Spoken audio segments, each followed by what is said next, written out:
I mean, those who are listening may know of the guy, Liver King. Some have heard of him. Some have heard of him, yeah.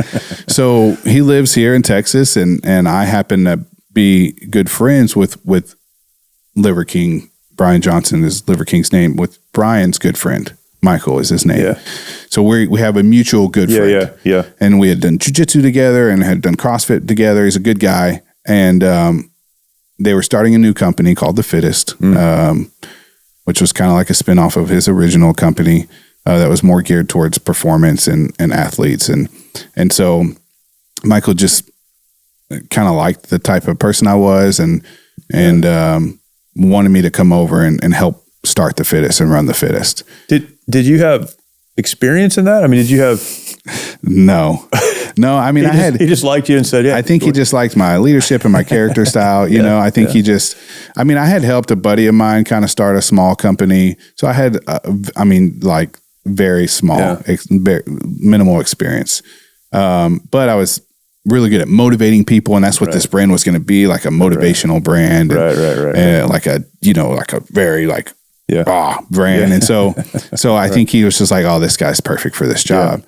And so during that time, it was a heavy season for us. We had a small, my son was small. We had adopted a teenager, in law enforcement, which we can talk about that story. Yeah. And so there's a lot going on, and he offered me this job. It was great money. I was going to get off weekends, holidays, and it would be in a field that I liked, fitness. I love health and fitness. Yeah. And so I talked with my wife about it, and we were like, man, this is a gamble because we don't know where it's going to go, but it's an opportunity.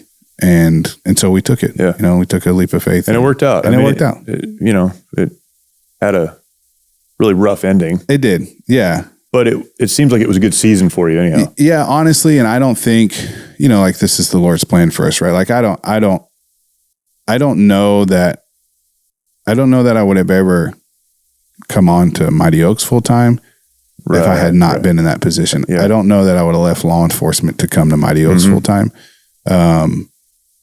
But that opportunity got me out of law enforcement. Yeah. And then obviously I was presented with the opportunity to come on full time at Mighty Oaks. And so, the path there is clear.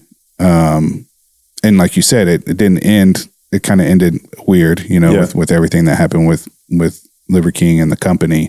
But it created this opportunity for me to do this. And it's funny. I have these conversations with people about God's will and what's God's will, and when people ask that, it's almost like they're afraid if they take the wrong step, they've missed God's will and they can never come back. Right? Like your life is over. Yeah.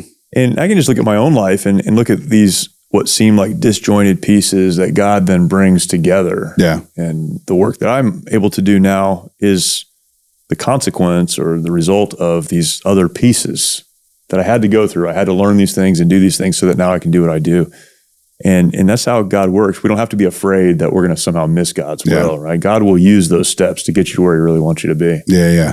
I love that. I mean, obviously, I try to discern every. Yeah, of course, you have to be careful. Of course, right? For sure. But as long as it doesn't break some what I've identified as just my own personal, like, okay, if there's anything in this that's gonna, not reflect the character that I currently want to reflect. Right. Is it going to dishonor God in any way, shape, or form? Is it going to hurt or dishonor my family in any way, shape, or form? Yeah. If the answer is no to any one of those questions, then I think people often look for like a clear answer of yes or no. Like, Lord, open or close the door, send me a letter. And the door's cracked the whole time. Like the door's cracked, and it's like, well, then I think it's okay at that point to evaluate. Okay, well, I think this is a good step, so I'm going to step that way. And you're obviously you're deep enough in your walk, the Lord will let you know if it's a wrong decision. Yeah. But sometimes sometimes there's not a right or wrong decision. Sure. And I think often people look for and often miss opportunities because they're looking for the yes or the no. Yeah. And it doesn't come. Yeah. And so, I mean, this journey has been amazing. I'm sitting on a podcast. Yeah. I work for an amazing organization. I have way more balance in my life than I've ever had because there was no yes or no clear. Yeah. But there was a, it doesn't destroy these things that are important to me. That's good. And so I took a step and it's led me to here. That's good. Yeah. We the title of the podcast is March or Die, right? And you have to come to these points in your life where you stay where you are and die. I mean, that's death, right? Yeah. Death is, it's emotional, it's spiritual sometimes, it's relational. It's not physical in that you're no longer functioning. Yeah. And I think a lot of people are functioning, but on the inside, they're dead because they're not progressing. Yeah. And marching is just putting one foot in front of the other and continuing forward. And I think that's how God moves. And people have said this, God can't steer a solid ship or a ship that's not moving, right? Like you have to be moving so that God can steer that. And we sit and wait and we're like, well, if God has a plan, he's going to blow me out of this chair and get me there. I don't think that's how God works. Yeah. Take the next step. It takes action. Yeah. It does. It absolutely takes action.